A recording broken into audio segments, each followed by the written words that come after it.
I'm Chris Carter. This is the Locked On Steelers podcast, and today we break down the Steelers going 2-0 with their 13-6 win over the Denver Broncos.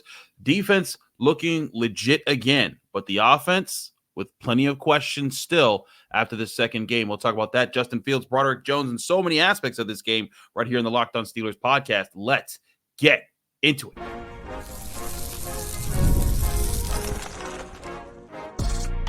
You are Locked On Steelers, your daily Pittsburgh Steelers podcast, part of the Locked On Podcast Network, your team every day.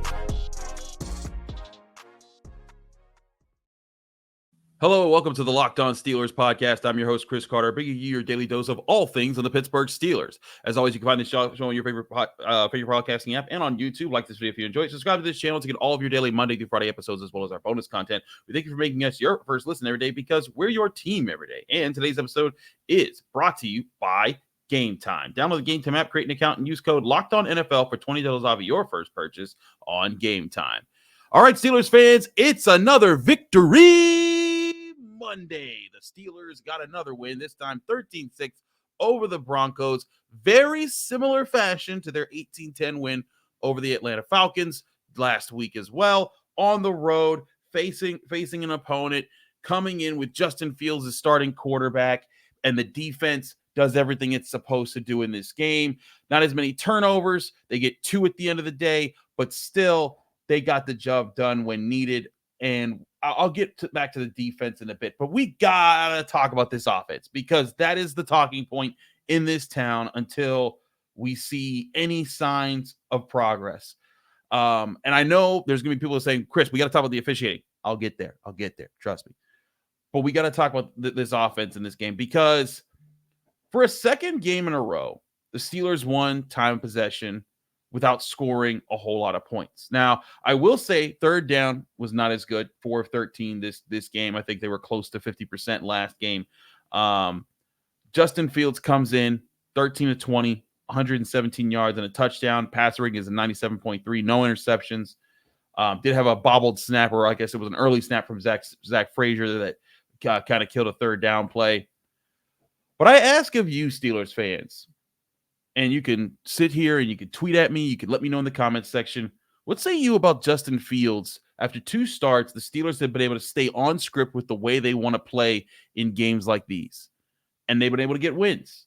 Is this okay? And do you feel like he's headed in the right direction? Because I'll tell you how I feel. I felt like in the first half of this game, Justin Fields was proving a lot of people wrong that he could be a starting quarterback in the NFL. I felt like he was efficient. He was reading the defense. He was making good throws, using his feet in smart times.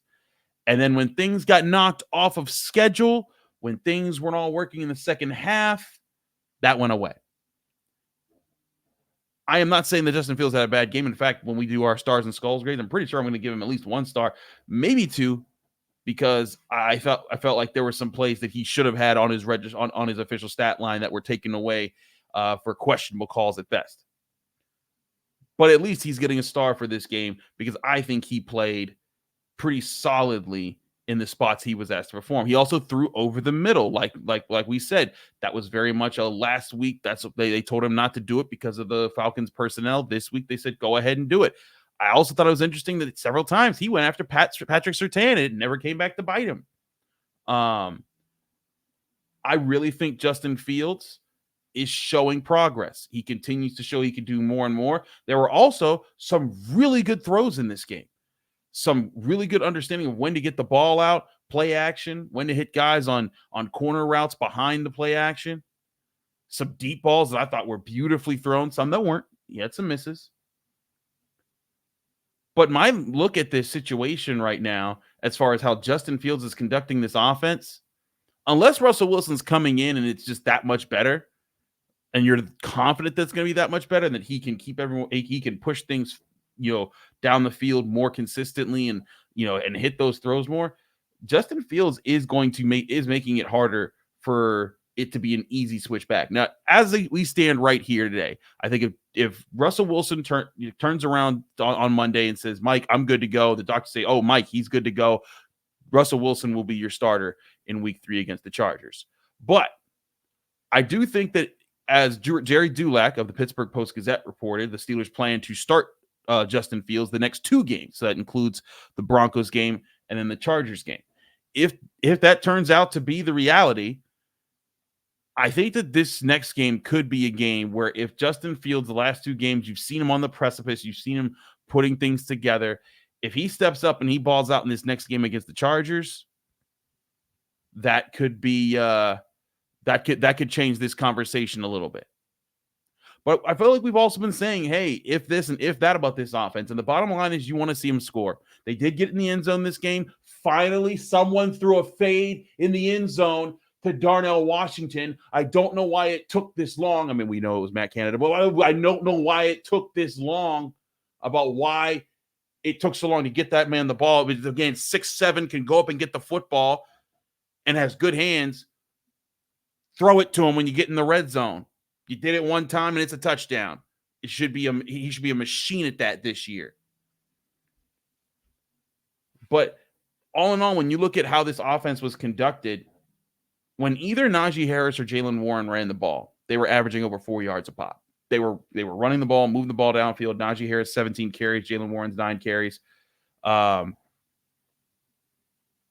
You look at the times when Justin Fields threw to Pat Freiermuth, 4 catches, 39 yards. I actually think Pat Freiermuth has literally caught every target he's been thrown at this year in the first 2 games.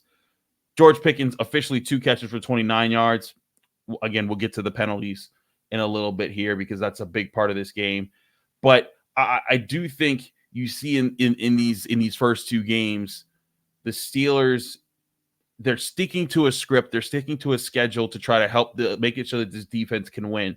But there is going to be this cloud hovering over this team that what's going to happen when they play a team with an offense that could put up more points. And we'll get to the defense later in the show because I think the defense has played lights out so far and they deserve all the commendations and look out for how good they can be this year. But when I look at this Steelers offense right now, I think that they've done a solid job at certain aspects of their game, but they need to show that they can finish. They need to put it together at some point. We said the same thing in the preseason when we didn't see them score a touchdown in their first 2 games. We said the same, and we saw it happen in the 3rd preseason game. And we said the same thing after last week. It's like, okay, well, there was a certain script they were sticking to. 18 points is fine as long as you get the win. And you could say the same thing this week, but eventually that script, that's going to need to change. That's going to need to be something that Arthur Smith needs to see change. That's something Mike Tomlin needs to see change. That's going to be something that Justin Fields or Russell Wilson needs to see change. And it's not just on quarterback. It's not just on scheme. It's on everybody. It's on this entire unit to figure it out, to make it happen. And I haven't had a chance to watch the All 22 yet, so I'm not going to pretend like I saw everything and know exactly what's going on here. But I do know I saw this. I saw pressure on Justin Fields a little bit in this game that I thought shouldn't have been. I saw Fields missing some opportunities. I saw plenty of big plays wiped out by penalties, including some by Broderick Jones that we're going to get to really closely in the next segment because I want to talk about Broderick Jones and what happened at right tackle. Last week, I felt like a solid foundation was laid out for the Steelers offense. Like if you're building a house, I think that you laid down the foundation where the basement can go and you have a good place to start building upwards and then put your living room together. But this week I was expecting the living room to at least get started. I still feel like this offense is in the basement as far as building your house. I still feel like they have a ways to go. And I think they're doing good things, but they need to do better. And I want to talk more about what they need to do better to get there in the next segment here. And some of that does involve this offensive line being more consistent. We'll talk about that next here on the Locked On Steelers podcast. I'm your host, Chris Carter. Stick with us. We'll be right back.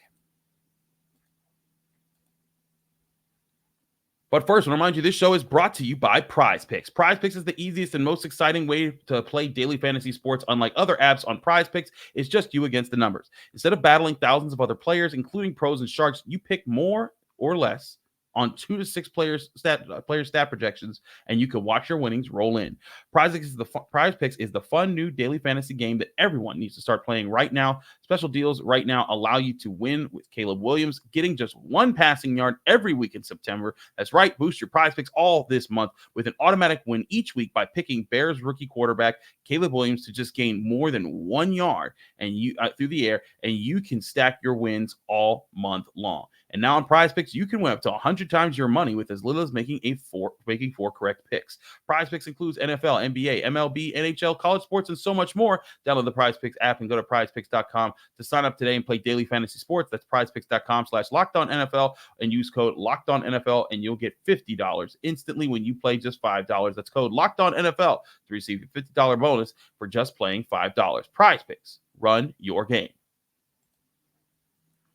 We're also brought to you by DoorDash. Football's back, and I don't know about you, but when I'm watching the big games, I need big-time food. And there's no better place to get all your favorites than DoorDash. As a Pittsburgher born and bred, DoorDash gets me all my favorites, whether that's a sandwich with fries on it from Permanis, wings from Big Shots Bob's, or a fresh pie from Pizza Bellino. I can get all of that delivered with DoorDash. DoorDash is the best on-demand delivery platform around to help you get all of your favorites, including your groceries, and all of that gets delivered right to your own door. So when you need a quick answer for food on game day and you're stuck in the house, download the DoorDash app today and you can order your favorite food so DoorDash can deliver you a big win while your team fights for a big win in the big game. Use promo code LOCKEDFALL24. That's LOCKEDFALL24. And you'll get a 50% off for $10 in value when you spend $15 or more on your first order. Limited time offer, terms and conditions apply. Promo is not valid for orders containing alcohol. DoorDash, your door to more. Download the DoorDash app today and to order your game day favorites. Must be 21 or older to order alcohol. Drink responsibly. Alcohol available only in select markets.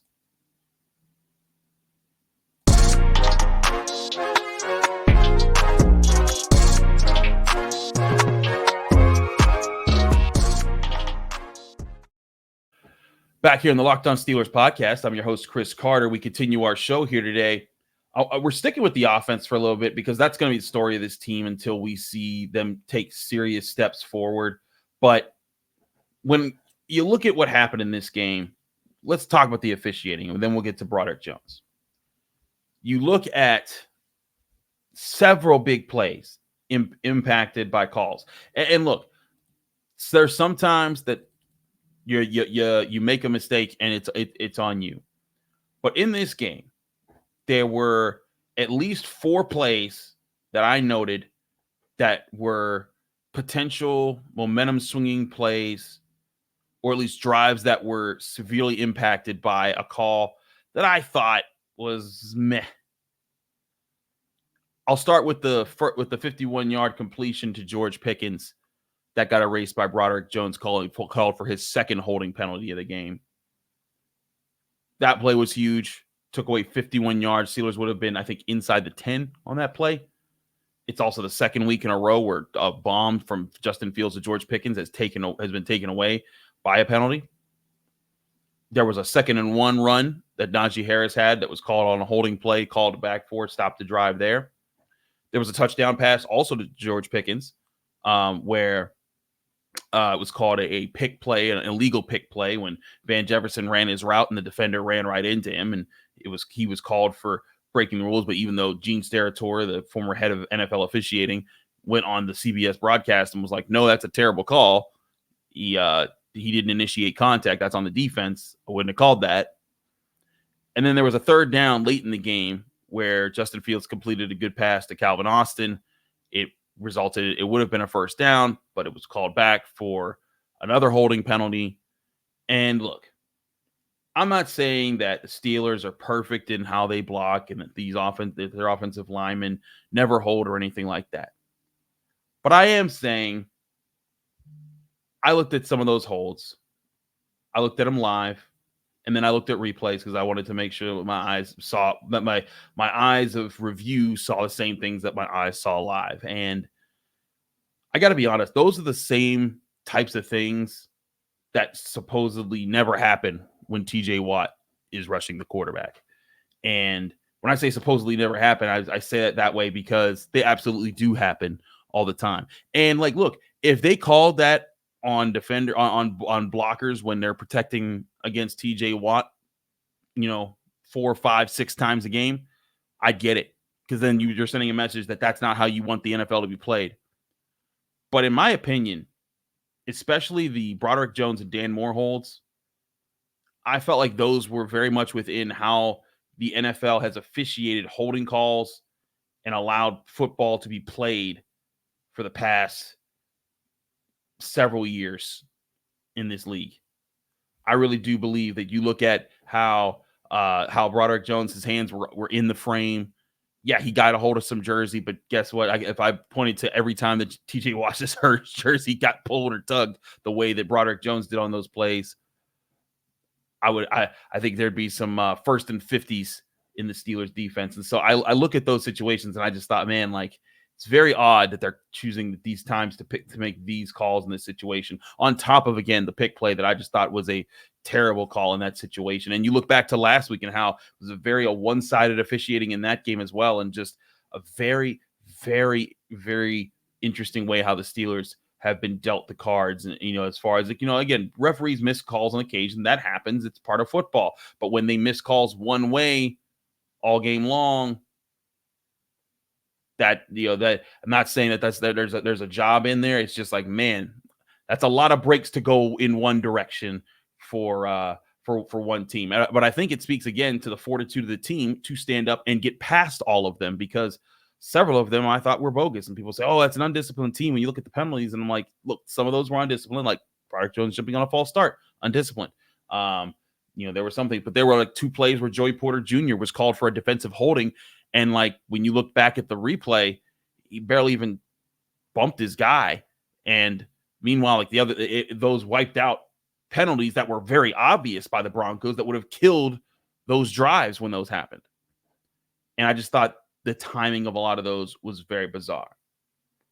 And if you take those plays out of consideration, the 51-yard, you take those penalties out of consideration, the 51-yard completion to Pickens, that's a drive that resulted in a punt that is now in the red zone, and maybe you get a touchdown, but at least you probably get a field goal. So now you're talking 16-10. The touchdown to George Pickens, you're talking about, at that point you're taking away a field goal drive and turning it into a touchdown drive. So now you're talking 20-10 or 20-3, excuse me, not 16-10, 20-3 as far as how this game goes. And if any one of those go the Steelers' way, or just don't go against the Steelers in a way that just seems very egregious, that changes the tone of this offense and this game after week 1, I think. But even so, as an offense, you can't help, like, as a journalist, as a person, I'm watching this game and I'm just looking at how things are called, I'm going to be able to say, like, look, that ain't right. This ain't what it is. But as players and as coaches, you don't have time to worry about that. You have to go out there and do it. And I thought it was interesting how Broderick Jones addressed it after the game when he was talking about it. And let's be clear, what happened in this game with Broderick Jones was not a good sign for where he stands right now for the Steelers offensive line. Troy Fautano got the start, but in the second series, the Steelers rotated in Broderick Jones to see how he'd do. And in doing that, Broderick Jones came in, and there was a span of 6 plays where he had 3 penalties, a false start and 2 holding calls. And again, I personally think the holding calls were a bit egregious or a little over the top by the refs in how they handled that situation. However, if you're a player, you have to recognize, okay, they're calling me for this. I have to find a way to work around that and say, all right, I won't do that because I have to deal with that. And then as far as the war of, when will the referees, call it differently, that's something that you got to let other people handle in the, in other atmospheres. But as far as a player, you in the moment, you can't afford to keep hurting your team. And that's unfortunately for Broderick Jones, what he kept doing. And I thought it was interesting the way that he talked about it after the game, because he talked about, he called the call stupid. He said, I just wanted to go out there and do the best of my ability that I had a chance to do. He said, quote, a couple of stupid calls, just got to play more clean, be better and finish. He also said, I'm chewing my own self out. It's something that you don't want to have happen, as an O-lineman talking about that.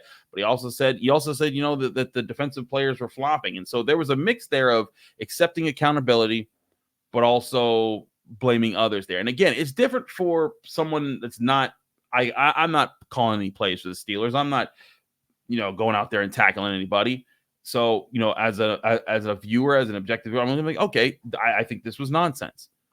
But as a player, I think that you need to have the space to be kind of avoid putting yourself in the light that, oh, I don't see anything wrong with what I did, unless it's like egregious, like unless it's like completely over the top, like, the Jesse James catch level type of call. And I did think that Jones got the raw end of the deal on several of the calls in this game. But you go back and you look at Troy Fautanu, and he didn't. And a lot of times it's playing and being a professional is about adapting to the way things are being handled in different times in your career. And Broderick Jones has to realize the way that he's blocking in this game, it was getting called.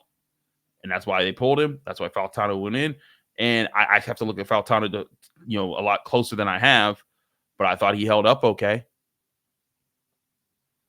But you look at this, you look at the rub route that I thought was meh as far as a call. You look at the offensive pass interference they called on George Pickens, and you say, man, that is the biggest factor that I think is in the way of the Steelers right now.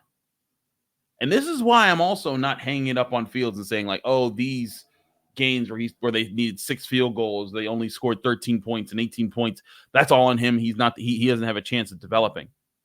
I'm giving him the grace to be able to figure this out in an offense that doesn't shoot itself in the foot every 5 minutes.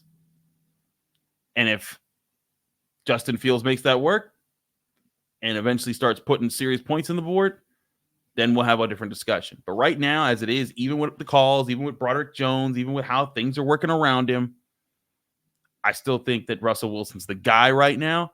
But I do think Justin Fields is doing really good things to show that he can get there if he keeps working at it. But again, lots of different aspects of this game to break down on offense. Again, I thought the run game was there, didn't take over the game. I think that'll come with time.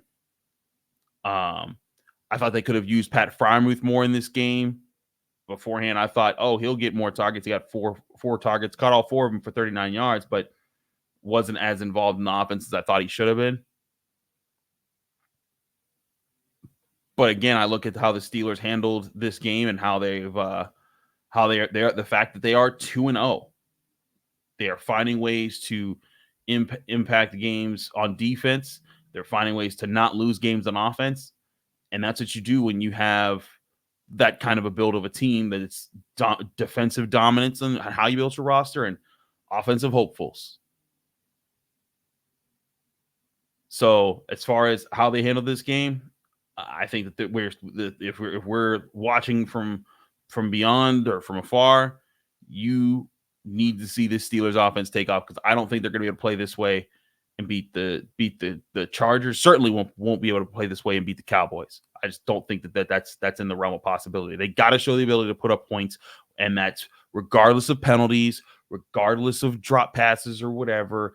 They got to figure it out. This has got to be go time, because 3 straight games of this, then you're looking at trends, and then you're looking at yourselves and you're losing it. So that's where Arthur Smith, I think, needs to get more out of his guys on offense. But I want to talk about defense too, because I thought the defense played very well again. And I got questions about how this defense will handle other teams moving forward. We'll do that next here on the Locked On Steelers podcast. I'm your host, Chris Carter. Stick with us. We'll be right back.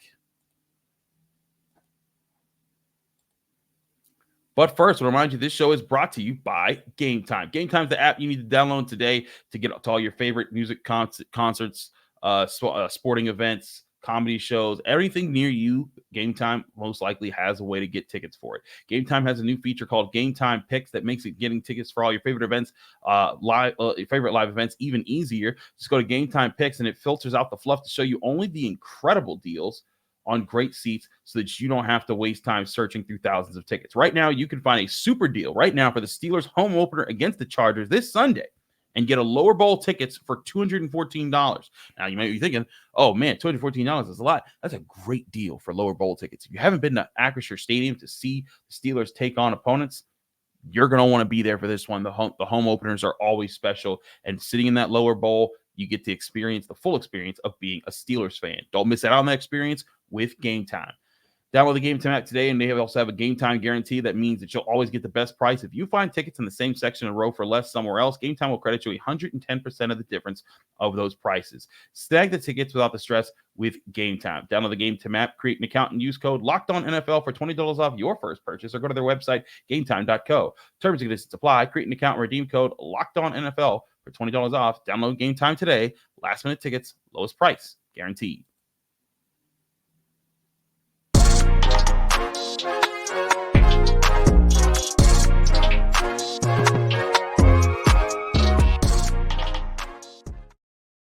Back here on the Locked On Steelers podcast, I'm your host, Chris Carter. We continue our show today. I've talked a lot about the offense. I've talked about the officiating. I've talked about how Justin Fields, again, could be better, but I think he was solid in the certain spots. Whether or not he's won a starting job yet, I don't think he has.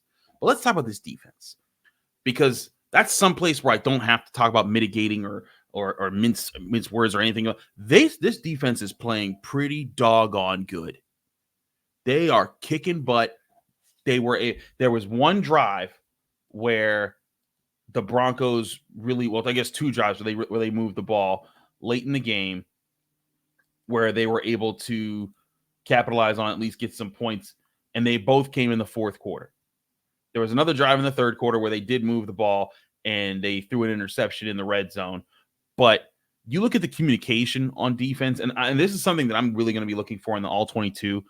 It really does seem like not only do you have the superstar power of TJ Watt, of Minkah Fitzpatrick, of Cam Hayward, and even the star power of guys like Alex Highsmith in there. And I think Joey Porter Jr. is getting in that realm as well. I also think Deshaun Elliott is putting himself in that conversation. But you're seeing guys do those things without having to go way out of their way to do it, without having to break the concept that they're working on, without having to step outside of what the play call is. They're playing within their roles, and they're kicking butt. And that's a really, really good sign for this defense.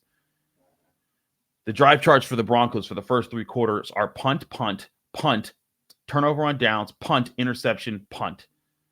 And in the fourth quarter, they got a field goal, a punt, a field goal, and then the game-ending interception. Deshaun Elliott, I think, continues to look like a perfect match for what you want someone to be next to Minkah Fitzpatrick. 9 tackles in this game, led the Steelers, also had a tackle for loss on a really good run blitz that he timed perfectly to get in the backfield. Minkah Fitzpatrick next up with 7 tackles. Alex Highsmith had 4, also had a sack. TJ had 3 tackles with a sack. This defense really gets after it, and I think they're getting better too at stuffing the run. I think Patrick Queen's settling in a little bit more. I think that he's had to take some time to kind of feel out what he, how he fits into the defense. But I think that he's really getting there quicker and quicker. I thought Keanu Benton looked solid. Isaiah Loudermilk had a pass breakup. And then you had Corey Trice with a very impressive interception, backing off in zone, recognizing, hey, my guy's not running with me, and I have the deep zone, so I'm going to lock on my eyes on the quarterback and then drop and follow his eyes to the receiver. And what did he do? He followed his eyes to the receiver, and that led to the interception. And it was a key interception that flipped the game around, because if Bo Nix throws a touchdown on that drive, it's a whole different ball game. But it didn't happen.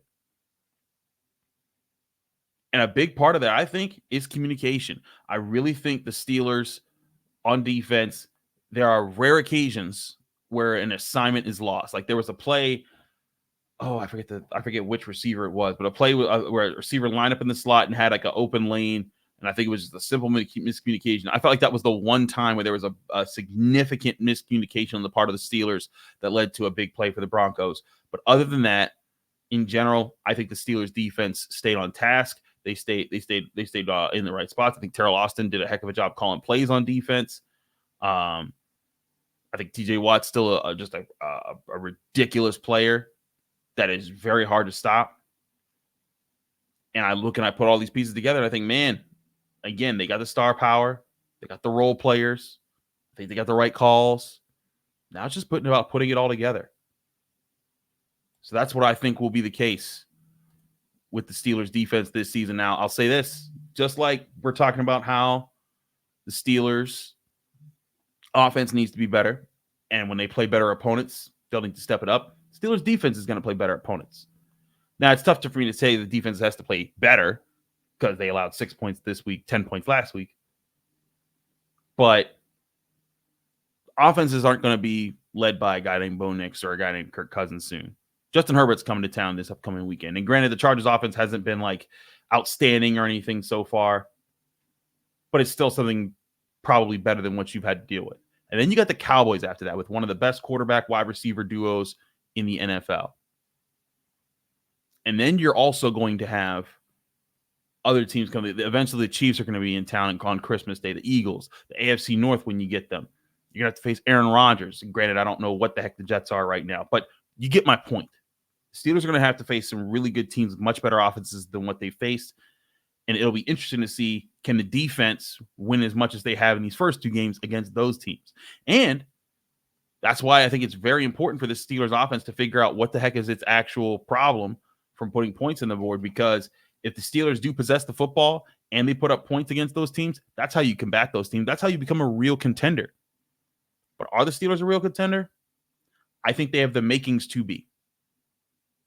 But if the Steelers were to play the way they did in this game all season long, they're not going to have the results that you want them to have. They're going to lose several of those. I think at best you split in the AFC North, because AFC North division games are always wild, but you lose a lot more of these non-divisional games that are coming up. And the only way to fix that, I think, is by playing more efficient, better offense that finishes drives with touchdowns and doesn't shoot itself in the foot. However you shoot yourself in the foot, whether it's the ref shooting your foot or whoever, don't make it an issue. Leave no doubt. But how do they do that? We'll talk more about that tomorrow on the Locked On Steelers podcast. When I get a chance to look over some All-22 film, give you our Stars and Skulls grades. We'll go over everything. We'll do that tomorrow here on the Locked On Steelers podcast. I'm your host, Chris Carter. Follow me on Twitter and Instagram at Carter Critiques. Read my work at the Pittsburgh Post-Gazette, post-gazette.com. Find me here on the Locked On Steelers podcast every day, Monday through Friday, breaking down your Pittsburgh Steelers right here on the Locked On Steelers podcast. Again, back tomorrow with Stars and Skulls grades and all our All-22 reveals right here on the Locked On Steelers podcast.